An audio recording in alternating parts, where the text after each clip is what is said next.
Assalamualaikum warahmatullahi wabarakatuh.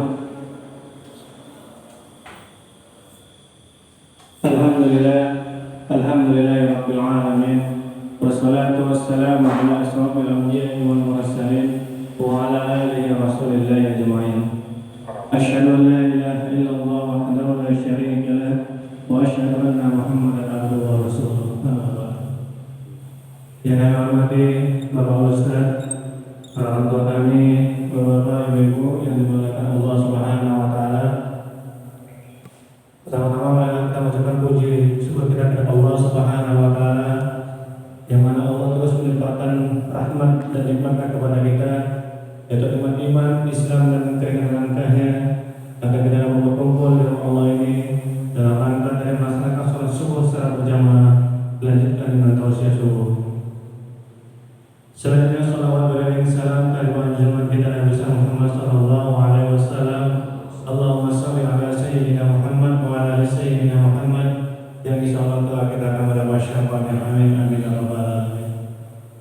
Bapak Ibu yang dirahmati Allah Subhanahu wa taala, kita buka pengajian kita dengan mengucapkan basmalah. Bismillahirrahmanirrahim dan membacakan surah Al-Fatihah. Al-Fatihah. A'udzu billahi minasyaitonir rajim. Bismillahirrahmanirrahim. Alhamdulillahirabbil alamin arrahmanir rahim maliki yaumiddin. Iyyaka na'budu wa iyyaka nasta'in ihdinas siratal mustaqim siratal ladzina an'amta 'alaihim ghairil maghdubi 'alaihim waladdallin. Wa la ursal amin barsalam.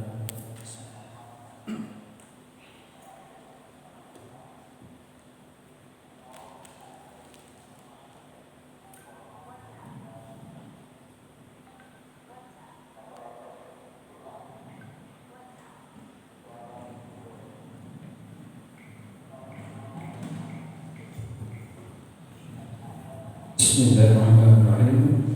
Assalamualaikum warahmatullahi wabarakatuh. Innal hamdalillah nahmaduhu wa nasta'inuhu wa nastaghfiruh wa na'udzu billahi min shururi anfusina wa min sayyiati a'malina. من يهده الله فلا مضل له ومن يضلل فلا هادي له. أشهد أن لا إله إلا الله وحده لا شريك له وأشهد أن محمدا عبده ورسوله الذي لا نبي بعده. اللهم صل وسلم وبارك على محمد وعلى آله وأصحابه أجمعين. Bersyukur kita kepada Allah Subhanahu wa taala atas segala limpahan nikmat yang tak pernah putus Allah curahkan kepada kita. Wabil khusus kita yang hadir di masjid ini, Allah Subhanahu wa taala memberikan sinyal-sinyal kasih sayang kepada kita. Di antara sinyal yang Allah berikan tadi adalah bahwa Allah Subhanahu wa taala masih menggerakkan hati kita.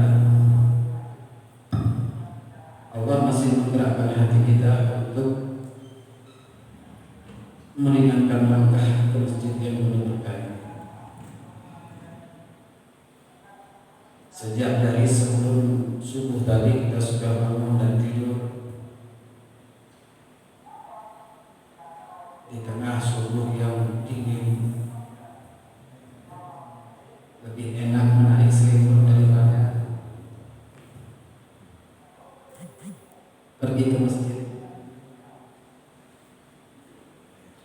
Selimut hangat kita masih menunggu di ranjang kita.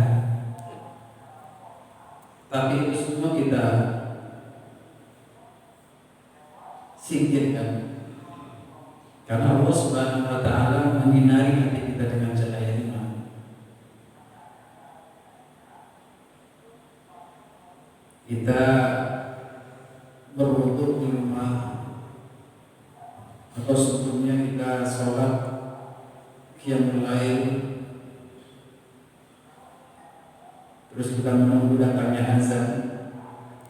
Setelah mendengar azan kita berangkat ke masjid.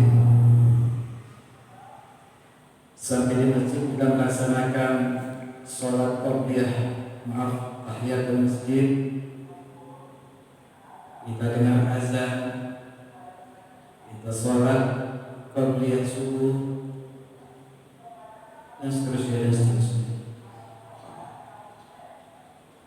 Sebetulnya itu tak bisa tergantikan oleh apapun, harta dan dunia. Itulah namanya hidayah. Dan yang namanya hidayah itu memang harus dijaga dan syukuri. Belum lagi kita melaksanakan sholat qabliyah subuh yang kata Rasulullah berdasarkan hadis dari Aisyah radhiyallahu anha, sholatan rak'atan qabla subuh, 2 rakaat sebelum subuh itu khairun minad dunya wa ma fiha, itu lebih baik daripada dunia dan beserta isinya. Jadi kita ini termasuk orang yang sangat kaya. Dan tidak ada tempat di dunia ini untuk kita simpan kekayaan ini. Tidak cukup. Kenapa? Lebih baik daripada dunia beserta isinya. 2 rakaat qabliyah subuh.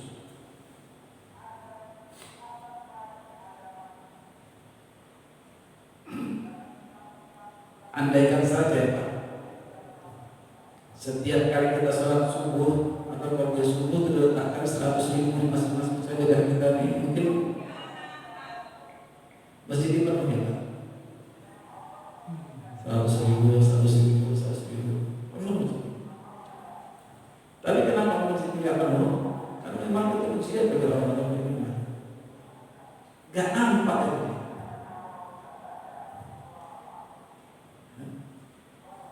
Sebelum subuh tadi udah letakkan di situ turun masing-masing 100.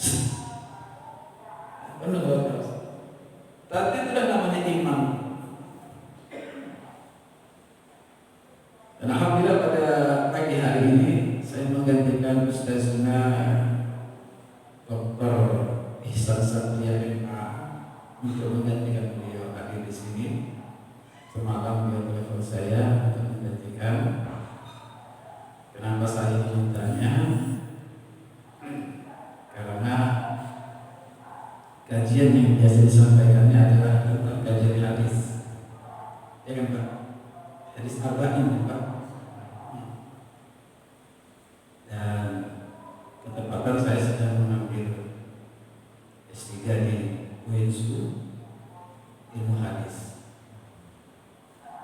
Dan hari ini kebetulan ya, ketepatan saya sedang kosong. Minggu depan saya mau masuk. Alhamdulillah saya bisa menggantikan. Akan tetapi pada kesempatan pagi hari ini saya tidak akan menyampaikan tentang hadis arba'in karena beliau sudah melanjutkannya. Tapi masih tetap kajian hadis.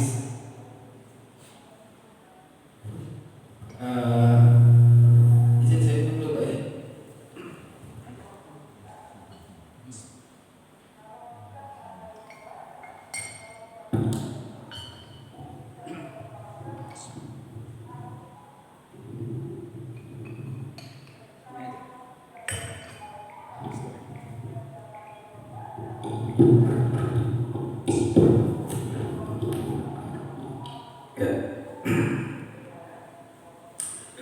Kajian kita pada pagi hari ini masih berkenaan dengan hadis juga. Hadis yang diriwayatkan oleh Abdullah bin Abbas.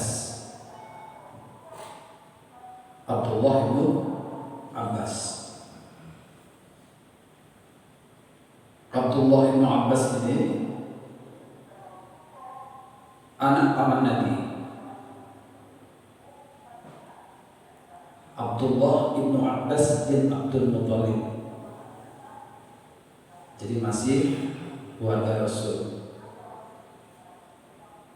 Jadi Abdullah bin Abbas ini, Bapak Ibu rahmati Allah, adalah salah seorang sahabat Rasulullah yang dijamin masuk surga. Dan Abdullah bin Abbas ini ketika masih kecil pernah didoakan oleh Rasulullah.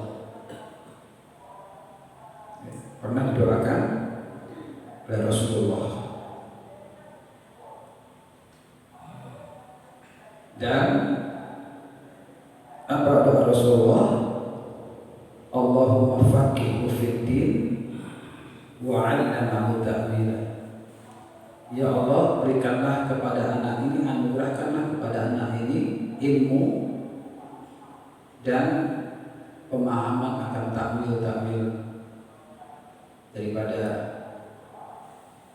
ayat-ayat Al-Quran Karim. Makanya Abdullah bin Abbas ini digelari sebagai tarjumul Quran. Tarjumul Quran, orang yang bisa mampu menterjemahkan Al-Quran. Dan gelar lainnya adalah Al-Bahr. Apa itu Al-Bahr? Lautan ilmu. Dan begitu banyak hadis-hadis Nabi yang berasal dari Abdullah bin Abbas. Nah, Bapak Ibu rahmati Allah Subhanahu wa taala, hadis ini diriwayatkan oleh Ibnu Majah dan dihasankan oleh Syekh Albani. Jadi hadis itu berderajat hasan. Ya. Hasan ini masih kategori hadis-hadis yang sahih, yang bisa diterima. Baik, kenapa saya angkat hadis ini? Karena hadis ini sangat penting kita ketahui, karena mengandung 3 hal yang mungkin kebanyakan kita melakukannya. Padahal hadis ini ada larangan Allah Subhanahu wa taala dan Rasulullah SAW. Apa bunyi hadisnya? Salah satu, ada 3 golongan, la tartafi salatahum, tidak akan terangkat salat mereka, fawqa ru'usihim shibran, di atas kepalanya walaupun hanya sejengkal. Jadi sholat kita ini, itu setelah kita selesai sholat itu terangkat, ya, diangkat oleh malaikat. Dalam sebuah riwayat dikatakan bahwa sholat kalian itu seperti, kalau dilakukan dengan baik, itu seperti kain yang dilipat.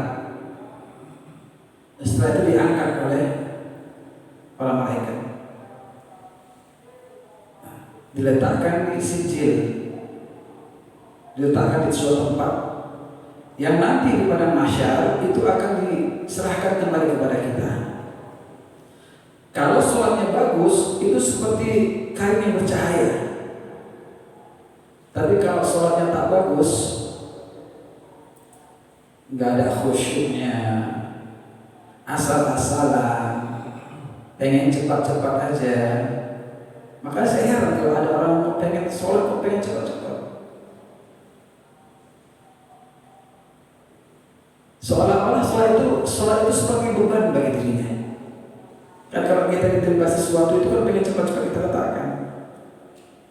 Jadi orang yang sholatnya cepat-cepat itu seperti seolah-olah pengen meletakkan beban itu. Padahal sholat itu adalah kebutuhan kita. Dan salah satu ciri-ciri sholatnya orang munafik adalah cepat-cepat. Salah satu ciri-ciri sholatnya orang munafik itu cepat. sehingga tumak ninahnya nggak ada. Maka saya harap ada salah satu pesantren yang ketika sholat tarawihnya itu cepat baik. Ada kan? Ada kan Pak? Di daerah Jawa sana maksudnya? Bukan pesantren. Hah? Kampung orang kampung Ustaz. Hah? Pesantren kayak gitu. Orang kampung Ustaz. Orang kampung. Oh, Bukan pesantren tuh. Orang kampung Bapak ya. 7 menit. Pak. 7 menit. 7 menit. Berarti bukan pesantren kan? Maka saya heran kalau pesantren kayak gitu. Berarti di kampung itu. Wallahu alam ya. Mudah-mudahan itu berita yang sahih. Senang juga saya. Karena salah satu saya. Ada ya? Dulu waktu sekarang. 7 menit Pak. Berapa rakaat?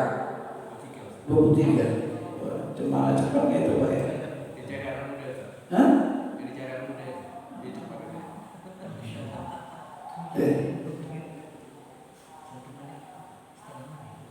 Cemana napas imamnya takmun itu? Kalau yang muda-muda nggak apa-apa. Kasih yang tua di belakang. Ya. Karena Pak, orang yang sholat itu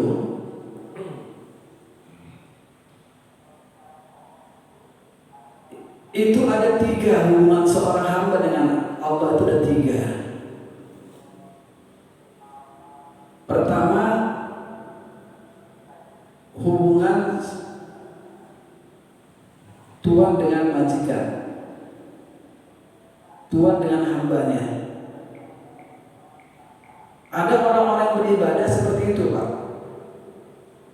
Ini level paling bawah antara hubungan tuan dengan budaknya. Tahu budak Pak? Budak ini tunggu disuruh baru bergerak. Saya ambilkan dulu ini, saya ambil dulu. Kalau nggak disuruh nggak gerak dia. Ada orang beribadah seperti itu level paling bawah. Yang kedua, hubungan dagang. Kalau nggak ada untung nggak mau dia bergerak. Kalau nggak ada untung buat dia nggak mau dia beribadah. Apa untungnya buatku?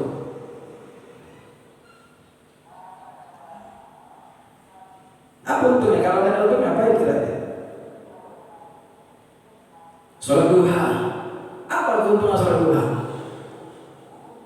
Apa? Melancarkan rezeki, ya kan? Kalau nggak ada untungnya nggak mau diberi. Baik keuntungan dunia ataupun keuntungan akhirat. Padahal seluruh ibadah itu ada keuntungan dunia dan akhirat.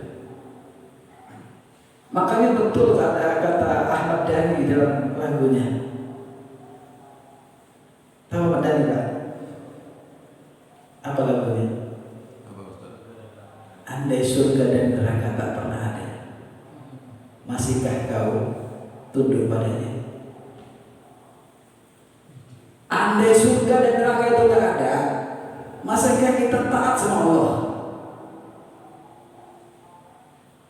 Coba Allah hilangkan surga neraka itu, masih taat nggak sama Allah? Kalau orang-orang ibadahnya karena seperti dagang ini, saudagar, nggak mau ya Pak, ngapain? Nggak ada untungnya buat lu, nggak ada ruginya. Toh kalau aku kerjakan nggak ada surga, toh kalau aku tinggalkan nggak ada neraka, apa ini kerja? Itu level nomor 2. Ada level yang paling tinggi Pak. Apa itu? Beribadah karena cinta. Nah itulah yang paling tinggi levelnya. Ibadah karena cinta. Seperti cintanya seorang bapak kepada ayah, walaupun dia harus bersakit-sakitan, berpanas-panas, berhujan-hujan, tapi itu dia tinggalkan semuanya. Dia tidak pikirkan itu demi anak-anaknya. Seperti seorang ibu yang melahirkan harus antara hidup dengan mati untuk melahirkan seorang anak itu karena cinta. Demikianlah level paling 3 ini. Orang yang beribadah karena cinta kepada Allah, tidak ada surga, ada ada tidak ada neraka, dia tak beribadah kepada Allah Subhanahu wa taala. Kenapa? Karena dasar cinta. Itu level paling tinggi.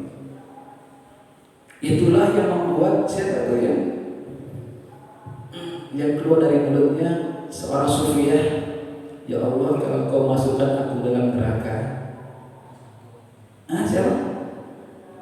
Tak masalah ya Allah, kalau itu kau masukkan aku karena cinta kepadamu. Tapi kalau kau jauhkan aku dari surga, tapi kau masih cinta kepadaku, tak masalah. Kenapa? Karena dia beribadah karena cinta kepada Allah. Nah, Bapak Ibu rahmati Allah Subhanahu wa taala, itu sedikit tentang sholat tadi ya.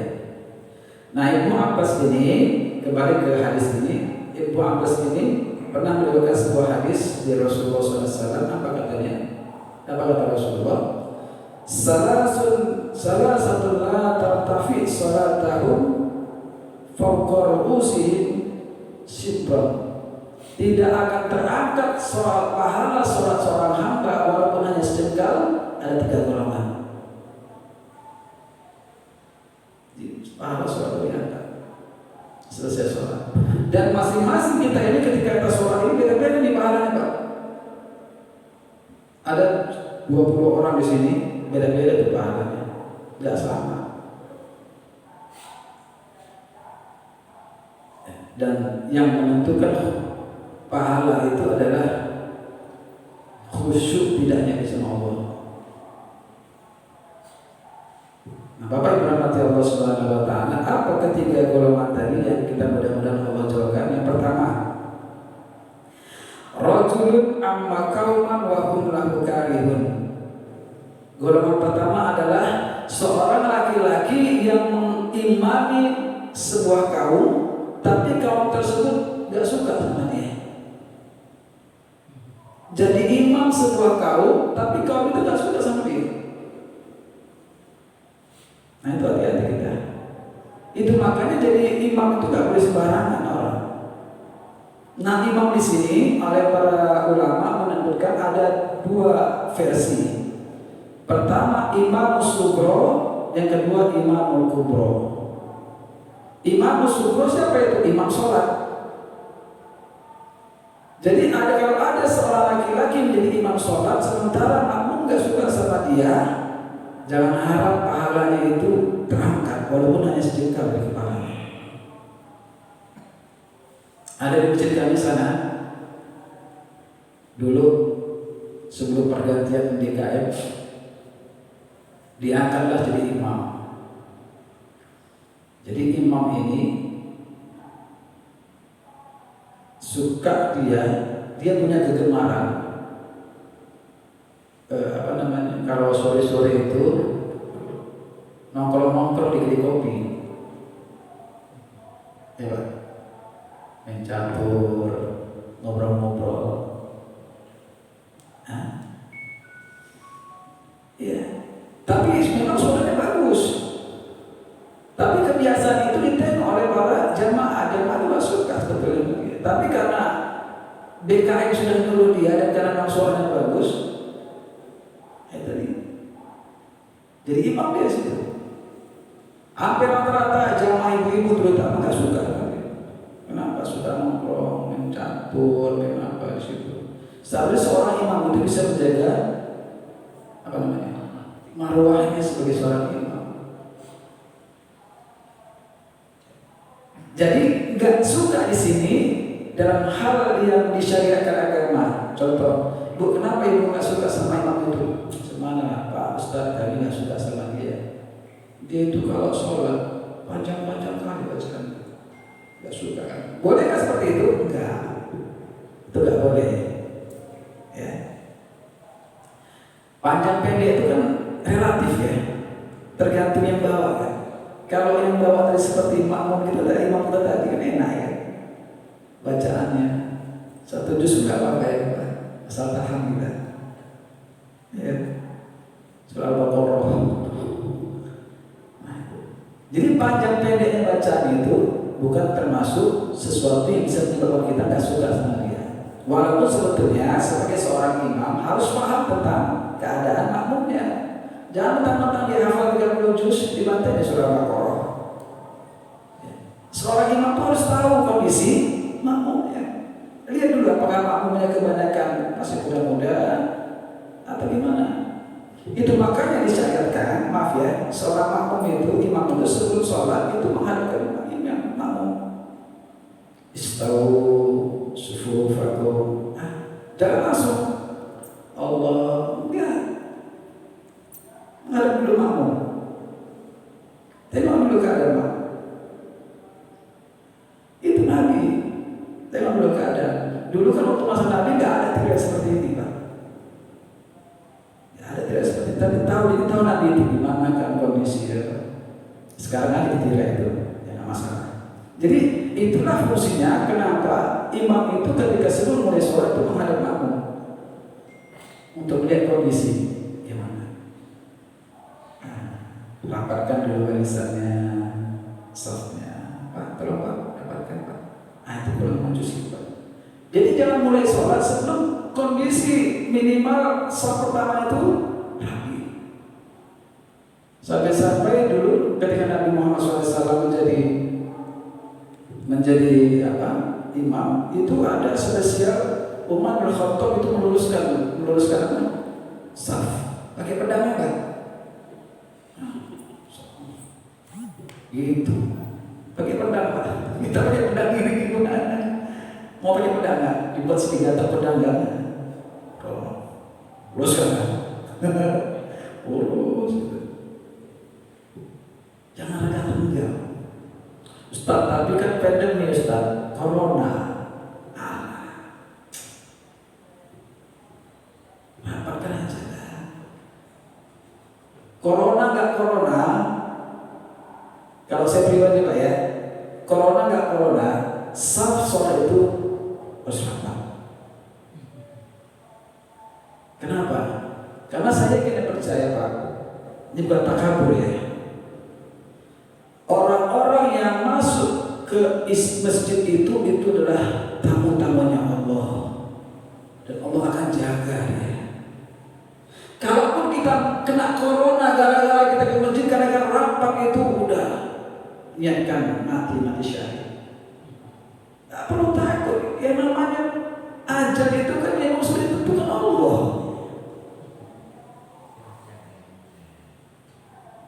Ya pakailah masker, ya kan Pak? Cuci tangan sebelum masuk masjid supaya kita saling menjaga, ya kan? Mana tahu kita di luar tadi tak salaman siapa gitu kan, terus masuk masjid pakai, keluar dari masjid pakai lagi. Insya Allah Pak, kalau kita lakukan itu terjaga kita. Ini heran saya. Udahlah pakai hand sanitizer semuanya, kita produk lagi sini sebelum masuk kan. Ranggang udah salat kan lucu. Jarak-jarak. Udahlah rapatkan aja bismillah. Kalau butuh kena kita, Allah. Kita sudah pakai masker sudah semua. Dan kata Rasulullah, siapa yang mati karena virus, karena pandemi itu mati syahidnya, apa lagi kita buatkan.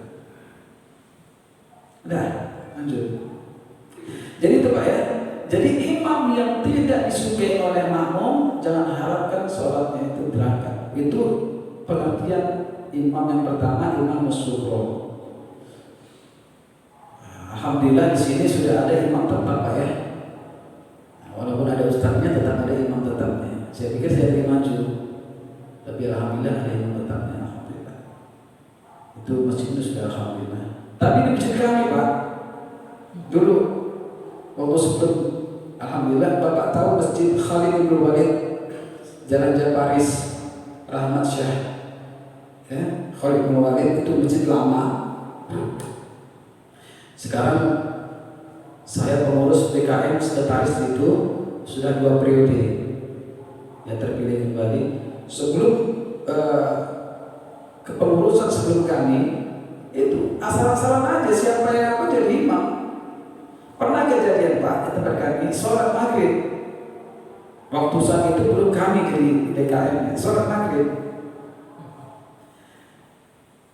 Imam yang biasa pulang kampung karena orang tuanya sakit. Kebetulan ketepatan saya agak telat datang karena pulang agak telat dari ngajar. Ya, sudah masuk, udah rakaat pertama datang saya tengok siapa sih? Tepuk kepala saya. Bapak itu, saya tahu bapak itu bacaannya berselema perak. Memang dia guru ngaji, tapi bacaan tajwidnya nggak pas. Ya. Saya tanya lah selesai sholat, kenapa bang itu jadi ini? Sama salah satu jemaah. Iya, nggak ada pula makmum tetap, imam tetapnya. Oh iya, kemana dia? Pulang kampung. Jadi kenapa kalian suruh dia? Pertama kami tengok dia baju koko, berjenggot pula, berkoko, berjenggot. Yang pikir bagus bacaannya. Lumayan hancur bacaannya. Jangankan surah yang lain, Al-Fatihah hancur semua. Jadi gak sembarangan tuh bagi imam, jadi imam itu harus pas. Nah itu yang pertama. Jadi yang kedua, Imamul Kubro, pemimpin besar. Siapa itu? Yang orang-orang yang mengurus urusan kaumnya, sejak dari RT, RW sampai ke presiden. Kalau rakyatnya nggak suka sama dia, kalau warganya nggak suka sama dia, maka jangan harap orang seperti ini sholatnya Allah angkat pahalanya. Jadi hati-hati Pak. Jadi pemimpin itu nggak ringan. Harus dia bisa berlaku adil. Sembarangan. Tiap tahun dia ke Mekah, tapi warganya nggak suka sama dia karena dia nggak berlaku adil sama warganya. Kalau ngasih sembako bantuan dari Bimkun, cukup yang dia tentukan aja orangnya. Nah, keluarganya aja yang dapat. Hati-hati Pak, sekarang dekat-dekat pilkada nih kan. Nah, kasih sembako di tempat kami Pak. Ya. Kemarin saya baru angkat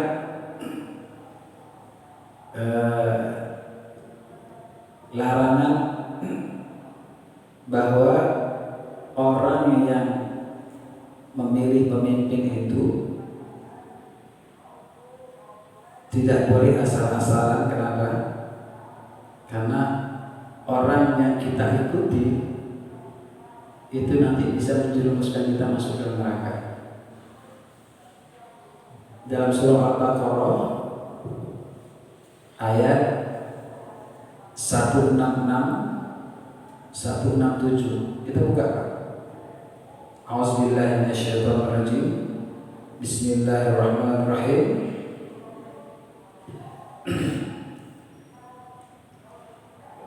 Ya. 166 167. إذ تبرأ الذين اتبعوا من الذين اتبعوا ورأوا العذاب وتقطعت بهم الأسباب. Apa artinya? Yaitu ketika orang-orang yang diikuti berlepas tangan dari orang-orang yang diikuti dan mereka melihat azab Allah dan segala hubungan antara mereka terputus. Jadi orang yang kita ikuti itu berputus dari kita. Kalian kenapa kalian ikuti aku dulu? Sambungan ayat apa? Wa qala alladziina ittaba'u law anna lana karratan fanatabarra'a minhum kama tabarra'u minna kadzalika yurihimullahu a'malahum hasaratin 'alaihim wa ma hum bikharijin minan nar. Ini jawab lagi. Dan orang-orang mengikuti berkata, sekiranya kami mendapat kesempatan kembali ke dunia, tentu kami akan berlepas tangan dari orang yang kami ikuti itu, sebagaimana mereka berlepas tangan dari kami. Kenapa? Apa kata Allah? Demikianlah Allah memperlihatkan kepada mereka amal yang menjadi penyesalan buat mereka dan mereka tidak akan keluar dari neraka. Jadi orang yang asal-asalan mengikuti pemimpin, memilih pemimpin asal-asalan karena iming-iming begini, maka orang ini tidak akan Allah keluarkan dari neraka. Hati-hati, Pak. Betul-betul kita begini. Karena apa? Implikasinya sampai ke akhirat nanti. Ngeri. Baik, itu yang pertama. Hati-hati ya. Seorang laki-laki yang menjadi imam sementara makmumnya nggak suka. Bisa contohnya kita di keluarga. Laki-laki itu kan pemimpin bagi keluarganya. Kita sholat, tapi anak istri kita nggak suka sama kita karena kezaliman kita. Jangan harap sholat kita Allah angkat.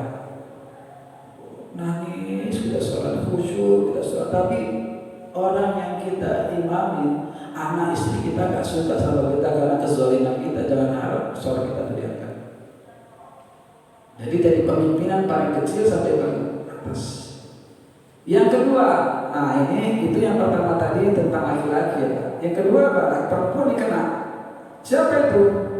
Wa mar'atun batat wa zawjuha 'alaiha sakhitun. Seorang perempuan yang tidur malam sementara suaminya dengkul sama dia. Ini ibu saya cuma 2 orang ya. Seorang perempuan yang tidur malam sementara suaminya sedang marah sama dia, sedang gondok sama dia. Mungkin bertengkar tadi sore, nggak cakap sampai malam, terus dia tidur malam ditinggalkan suami dalam keadaan masih marah. Terus istri bangun tengah malam, sholat yang mulai, sholat subuh, terus sampai sholat yang lain. Allah nggak akan terima sholatnya sebelum suaminya itu sama dia. Hati bu. Ustaz, tapi kan suami yang salah, Ustaz. Ustaz, kami pula yang minta maaf. Enak kan, Ustaz? Ibu mau diterima nggak sholatnya? Mau. Kalau mau, kesampingkan ibu tadi. Walaupun kita nggak salah, minta maaf. Saya bilang sama istri saya. Dan kita juga sebagai seorang suami juga harus memaafkan istri setelah selesai bertengkar. Supaya apa? Supaya nanti dia bangun tengah malam, sholat subuh diterima Allah sholatnya. Setelah bertengkar, sebetulnya Allah masih gondok, masih marah. Tapi teringat hadis Rasul, teringat hadis Rasul, tidak akan diterima sholat seorang perempuan sampai suaminya itu maafkan. Tidur. Jadi jangan kunci pintu ceklek tidur atau gelap tidur tinggalkan suami dalam keadaan masih marah. Hati-hati bu. Minta maaf kita sama suami, walaupun kita tidak salah, tetap saja minta maaf, gak masalah. Kenapa?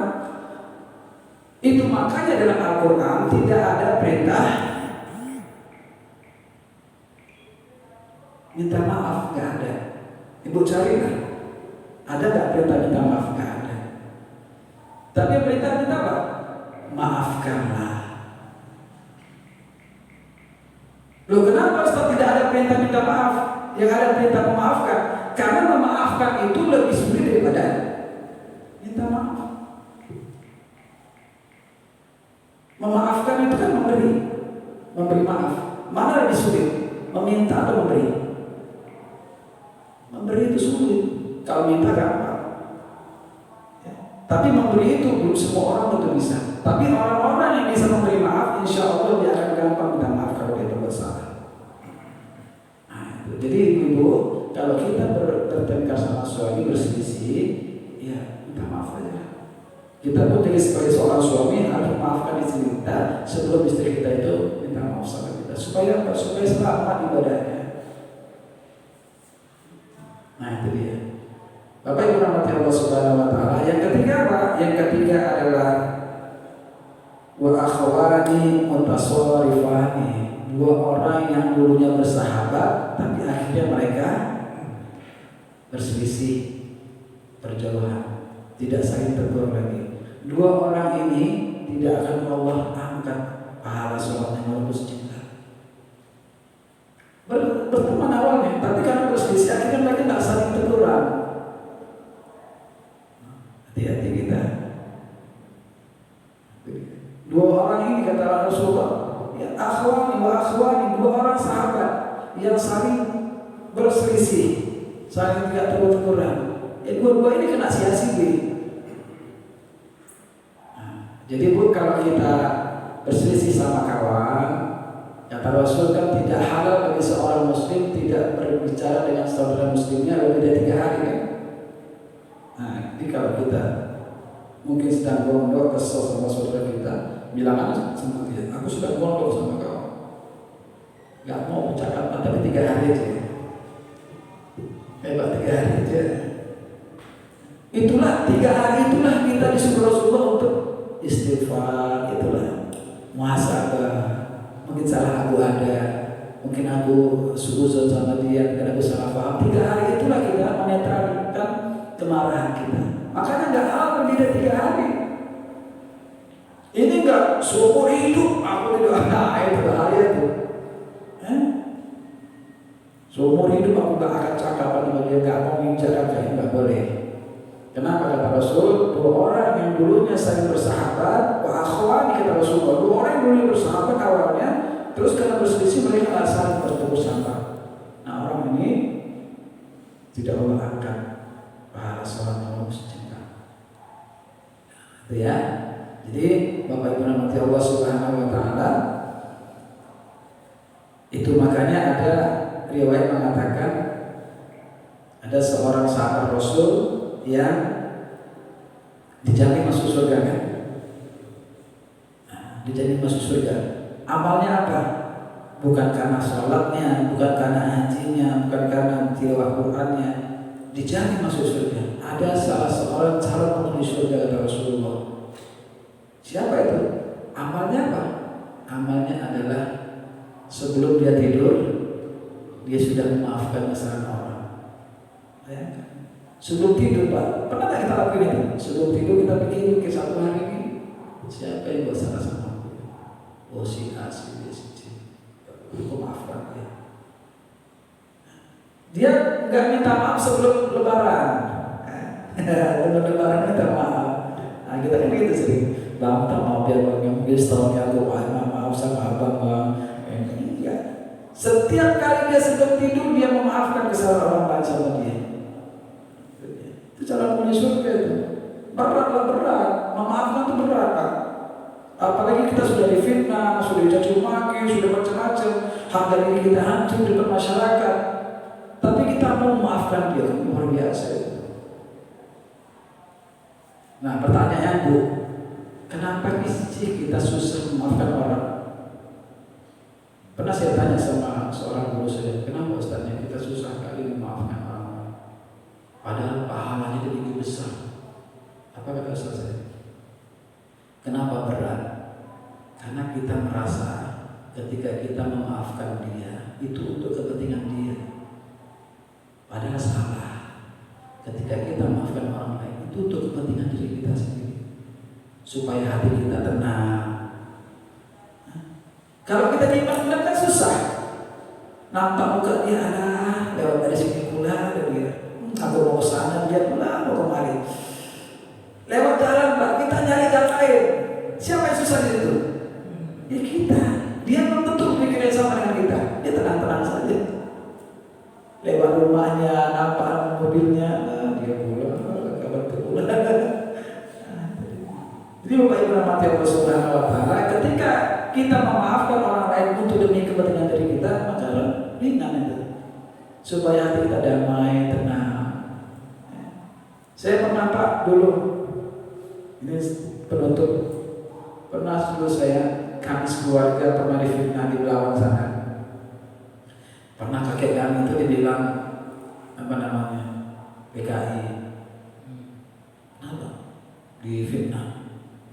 Kakek kami masih hidup, orang kakek kami masih hidup, umurnya hampir 100 tahun umurnya. Lagi saya di Belawang. Pernah dibilang atau orang PKI komunis dulu, padahal nggak ada buktinya. Pernah saya benci sama satu orang, dia yang menyebarkan fitnah itu. Bertahun-tahun Pak saya benci sama dia. Bukan juga sama dia, sama keluarga, saat keluarga yang benci. Saya pelihara betul-betul, bikin sakit hati. Ya, Pak.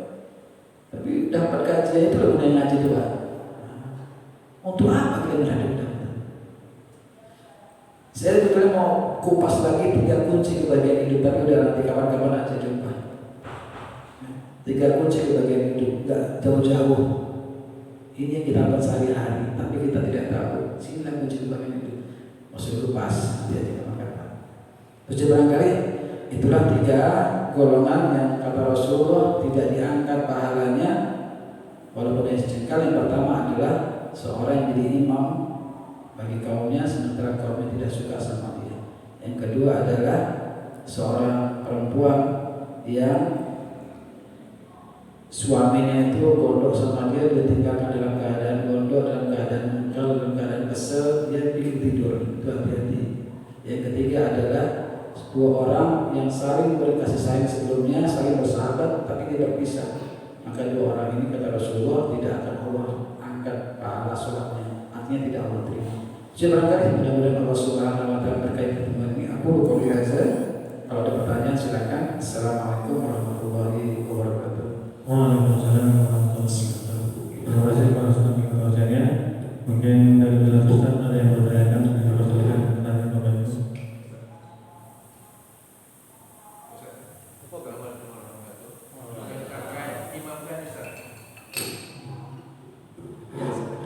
Kita tahu ada jamaah, ya.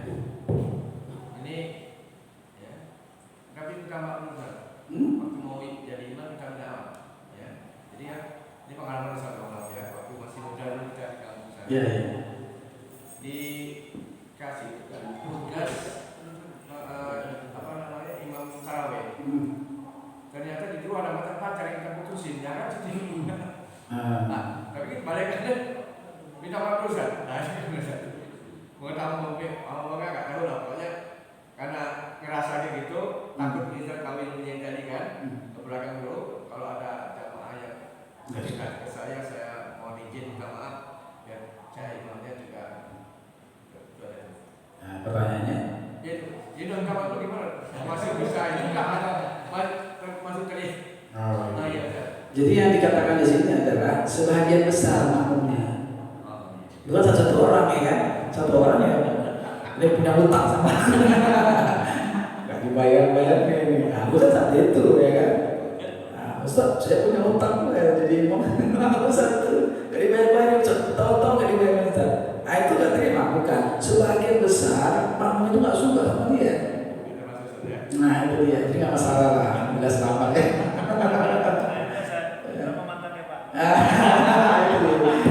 Itu rahasia besar Pak. Silakan, yang lain silakan. Iya, silakan Pak. Masalah istri tadi yang ketiga Ustaz. Istri yang ketiga? Ya, masa yang ketiga tadi. Masalah Pikir istri yang ketiga. marah kepada suami sehingga dia tidak mengajukan suami. Begitulah saking mulianya suami. Iya. Sehingga kalau kita berpikir bagaimana Ustaz, pertanyaan seorang istri yang mendambakan suami yang menjadi imam tidak didapati sehingga dia mendatangkan dosa bagi si suami. Bagaimana kira-kira kalau si istri ini ya kan, meminta pisah dengan suami apabila takut dia setiap saat mendatangkan dosa? Bagaimana kira-kira si istri ini meminta pisah sama suami? Itu pertanyaan. Sedangkan fungsi suami tadi tidak dapat menjadi imam yang diharapkan si istri. Itu aja sudah. Jadi imam dalam hal apa nih Pak? Dari jadi imam dari suami. Imam kan itu tadi sudah. Sebagai kepala keluarga, sebagai pemimpin, sebagai ikutan, kan begitu saja. Tidak dapati istri. Ya. Bagaimana kira-kira kondisi suami? Udah kasih Pak ya, udah kasih jadi suami pula. Kalau diteruskan bisa mendatangkan dosa. Itu aja Ustaz pertanyaan. Jadi pernah ada seorang sahabat Rasul itu dalam hal negatif Pak ya. Dalam hal positif pun pernah ada seorang sahabat Rasul didatangi oleh seorang istri namanya Abdullah Ibnu Umar. Jadi istri Abdullah Ibnu Umar nih mendatangi Rasulullah melaporkan suaminya, ya Rasulullah, aku mau melaporkan tentang sifat suamiku. Kenapa rupanya Ibnu Umar? Apakah dia nggak bagus? Kalau dari segi agamanya bagus, sifatnya bagus, tapi ya Rasulullah, dia itu akhir-akhir ini kalau malam itu sampai tempat tidur dia itu dingin, artinya dia sepanjang malam sholat,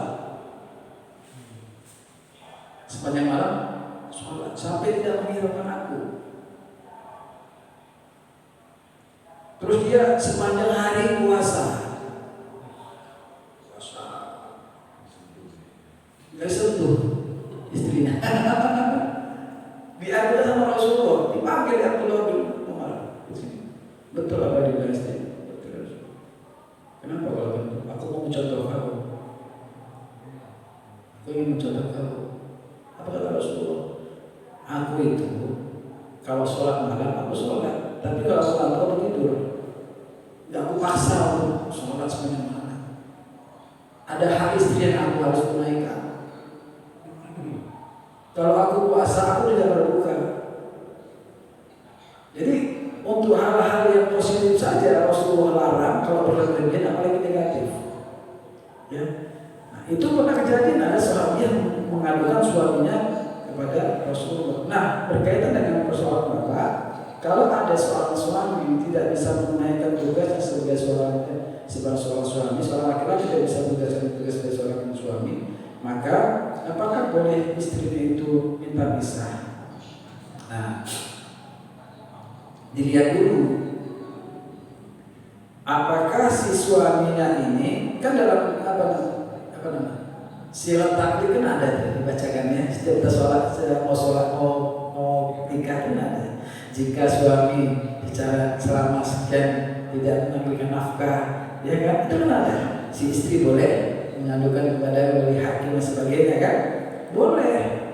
Tapi jika si istri bersabar, ya, terus bersabar dengan dengan perilaku suaminya, tapi terus juga tidak hanya bersabar tapi juga memberikan nasihat, bahkan kepala rumah tangga, jadilah imam yang baik buat aku, buat anak. Kasih nasihat terus, itu lebih baik buat si istri jika dia bersabar.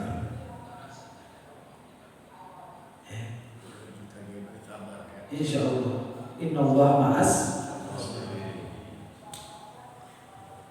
Allah bersama orang yang sabar. Bersabar, ada bersabar. Kenapa? Karena berpisah juga tidak menyelesaikan persoalan. Ya kan? Nggak gampang jadi status janda itu nggak gampang dengan sekarang. Ya tapi kalau terus Ustaz bisa mendatangkan dosa. Itu Terus kan? ya. Bagaimanapun apakah si istri yang sang? Iya. Alhamdulillah kalau si suami bisa apa? Bisa menerima. Gimana kalau aku nggak mau misalkan aku nggak mau cerita bagaimana? Nah, jadi lebih bagus si istri bersabar. Insya Allah. Ya Allah berkenan. Gini Pak, seorang istri kalau melihat suaminya itu tak baik, sebaiknya dibangun tengah malam. Sholat yang mulai angkat tangan, ya Allah ampunkan hati suami, ya Allah berikan hidayah. Dan yang bagus si istri istighfar muhasabah diri, mungkin selama ini ada yang kurang. doa, insya Allah doa itu makbul, apalagi istri yang saleh. Itu sudah benar ya Pak ya? Mudah-mudahan Allah Subhanahu wa taala doa. A'udzubillahi minasyaitonir rajim. Bismillahirrahmanirrahim. Alhamdulillahirabbil alamin. Hamdan yu'affidu wa mazidah. Ya Rabbana lakal hamdu kama yanbaghi li jalalika al-karim wa 'azimi sultanik. Allahumma rabbana taqabbal minna innaka antas samiul alim wa tub 'alaina Allah innaka antat tawwabur rahim. Allahumma arina al-haqqa haqqan warzuqna ittiba'ahu wal batila batilan warzuqna ijtinabah. Allahumma rfa'na al-ghala wal bala wal waba wal fahsya wal munkar wal syurur wal mukhtalifa wa syada'id wa mihna ma zahara minha wa ma batan min biladina Indonesia khassah wa min buladil muslimin 'ammah bi rahmatika ya arhamar rahimin. Rabbana atina fid dunya hasanah wa fil akhirati